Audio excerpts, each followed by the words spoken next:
Good evening, everyone. In this video, we are going to discuss about deadlock avoidance using Banker's algorithm. The Banker's algorithm will help us to detect to avoid the deadlocks. So, with the help of safety algorithm. So, before the Banker's algorithm, the resource request allocation graph, it will not effectively help us to avoid the deadlock because it is not supporting the multiple instance of each and every. So the banking algorithm name is arrived. So based on the concept how the banking system is working. So similarly here we are applying the concept. If the customer account, if the cash is available, then only he can able to withdraw the amount. If the withdrawing amount is exceeding their available cash or their limit, so it can't able to proceed further. Similarly, the new thread or process when enters, it must be declare the maximum number of instances of each resource type that it may need. Whenever it is giving the request, so that request should not exceed their claim, that is initially what they declare, so that should not exceed their limit, as well as so the number of resource type, it should not exceed their available resources. So if the user request it is valid, then the resources are allocated, then the process will complete and leave the system in a safe. If the resources are not allotted, means the process must be wait until some other runs or process to releasing their resource. So now we can solve the safety algorithm. The safety algorithm helps us to check whether the system is in a safe state or not. So now they given the three information for us. So first one is the max matrix. Max matrix is nothing but initially the process is giving the information, right? So under the each and every type how many instances that it may need. So that information is max. From that how many resources we allotted for the each and every process, that is allocation matrix. After allotting how many remaining resources with us, that is available matrix. So from this, so we can calculate the need matrix. So need is nothing but, so each and every process giving the claim maximum, but out of this the allocation is this much. So further how many resources it need to complete its process. For example, if the customer is eligible for claiming the loan for the 50 lakhs, but they won't give the 50 lakhs at the time, the partial payment at the first time they are just giving the 10 lakhs means, so remaining 40 lakhs is there. So the 50 lakhs the eligibility is the max matrix, initial amount they are releasing the 10 lakh is the allocation matrix, and then further remaining amount of 40, that is our need. So we can calculate our eligibility minus allocation, so we can able to get the need. So need matrix, first we need to find need equal to max minus allocation. So for the all the type A, B, C, so we need to calculate the need matrix. So for the A type, the T0 maximum is 7, 7 minus 0, 7. For the B type, 5, allotted one is 1, so 5 minus 1, 4. For the C type, maximum is 3, allocation is 0, so 3. So like that we need to calculate for the remaining all the threads.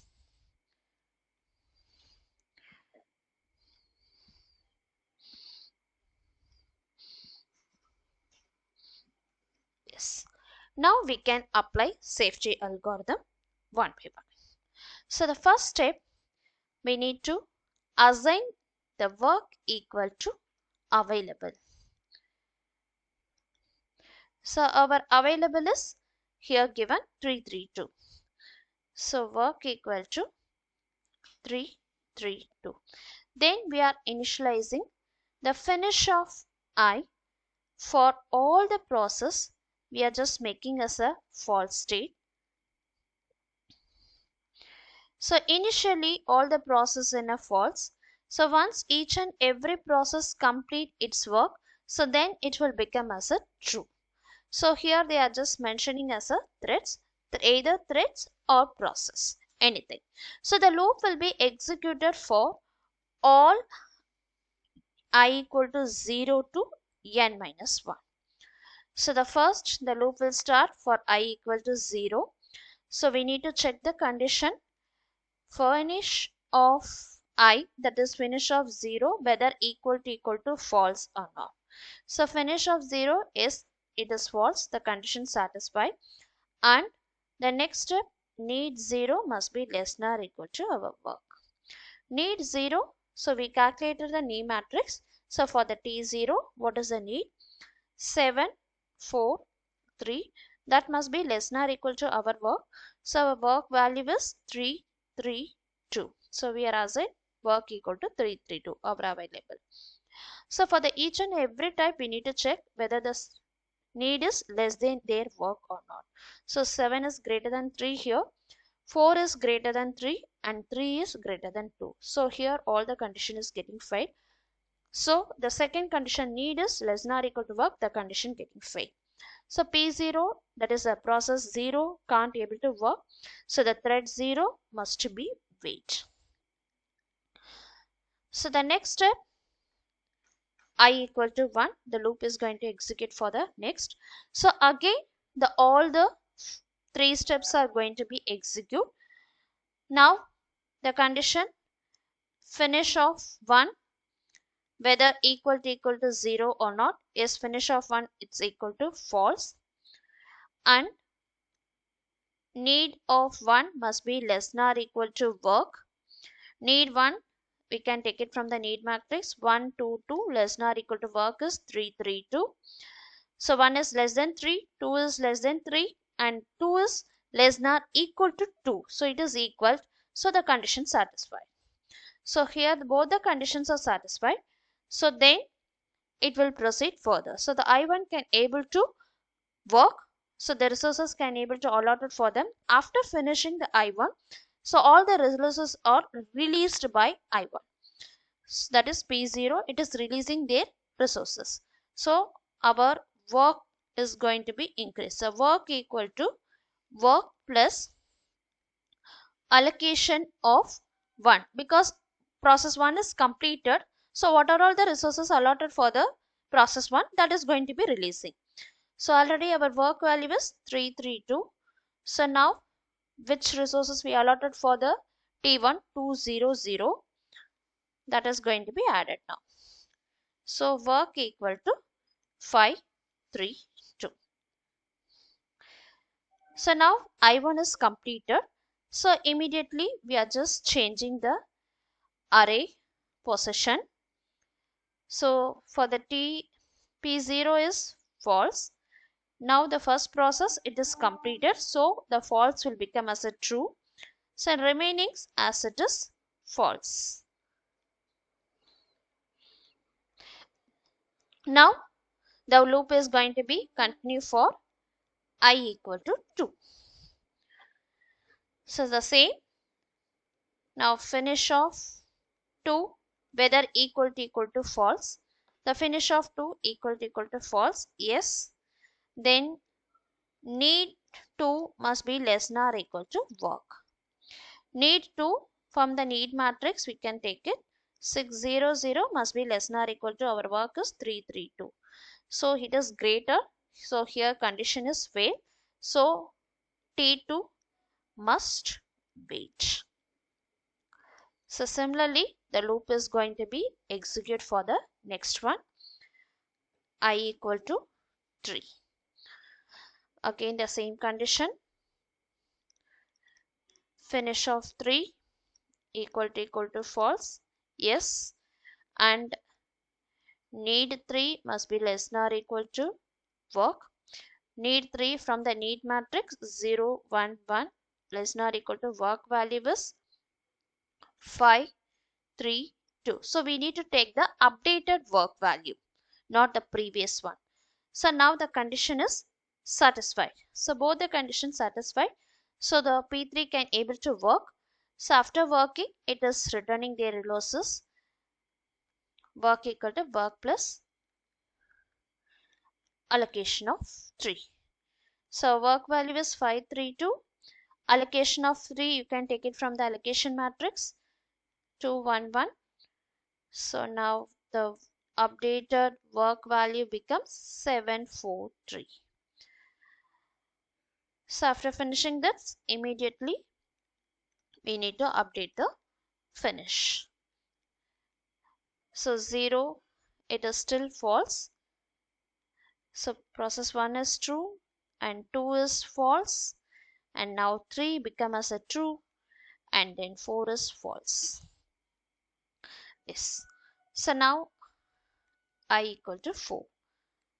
Same, the finish of 4, the condition whether it is equal false, yes, condition true, and need 4 must be less than or equal to work. Need 4 is 4 3 1 less than or equal to work is now updated value is 743. Condition true.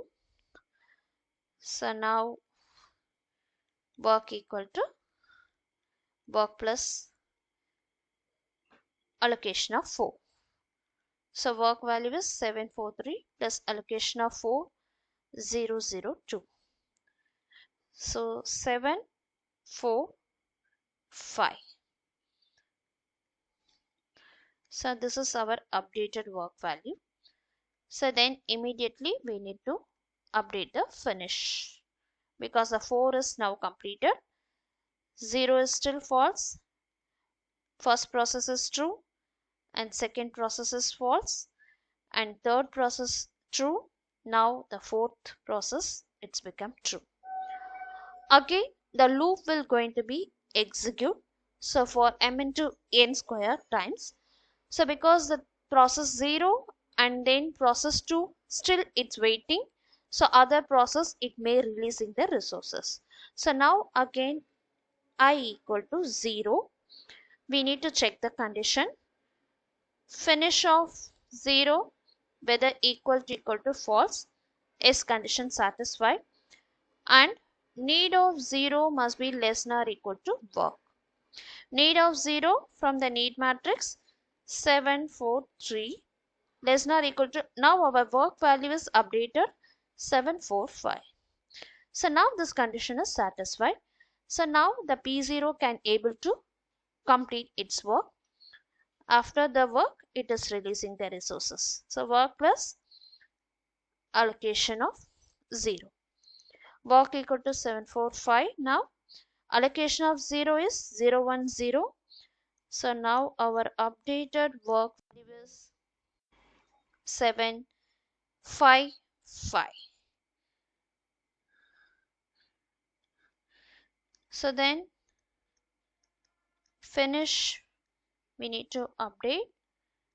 So process 0 we are going to make it as true, and process 1 already true, 2 is become false, 3 is true and 4 is true. So now the loop is going to execute because it is working loop. It is going to be increased one by one. Now again I equal to 1.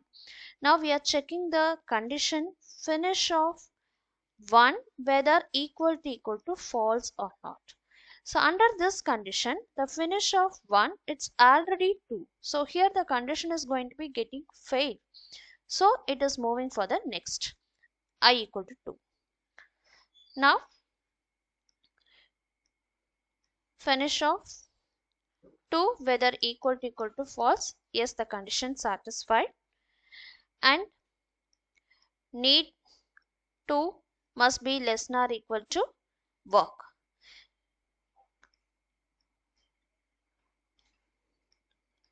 need 2 less than or equal to work. The need 2 is from the need matrix 1 to 2 must be less than or equal to, our work value is updated here.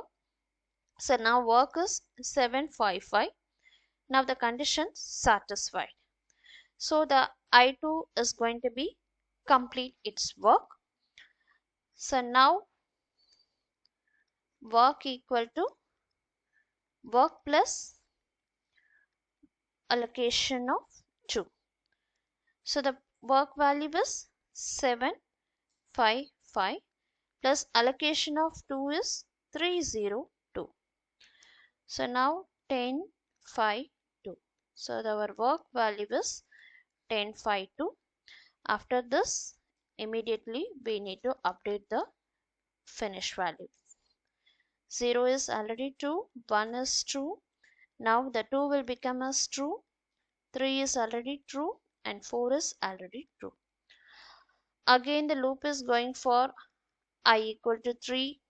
Then we are checking condition finish of 3 whether equal to false or not. Here condition is getting failed. So it is moving for 5 equal to 4 and finish of 4. Again the condition fails. So the loop will stop. After stop looping, we need to check whether all the process it is getting the state become as true or not. If it is true, so then now we can conclude the system is in safe state. So what is the safe state sequence in the sense? So the sequence under which order the process will execute it, the system will become as a safe. So first which process completed? P1, that is here T1, either T1 or P1, which notation given according to that we need to write.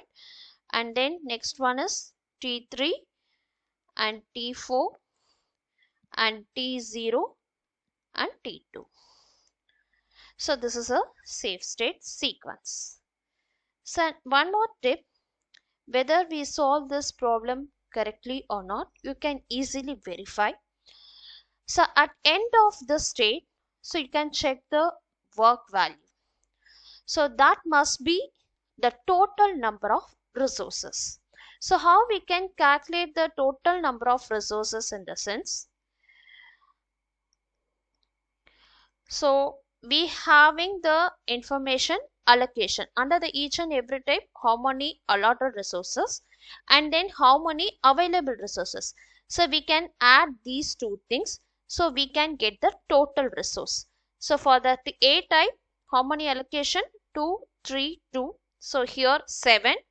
7 allotted, remaining is 3. So allotted plus available remaining. So totally 10. So under the A type totally 10. For the B type allotted is 2, available is 3, so 5. And C type allotted is 5 and remaining is 2, that is available is 2, so 7. So this is the total number of resources. Now you can verify.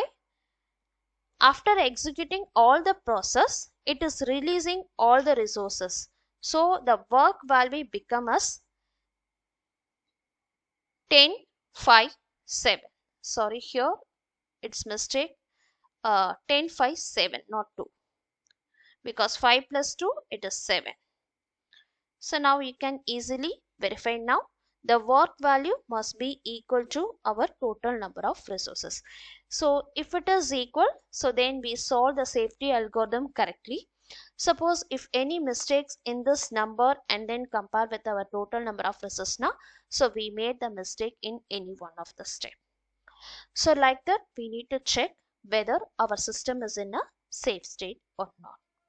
So thanks for watching. So we can discuss the next topic in next video. Thank you so much.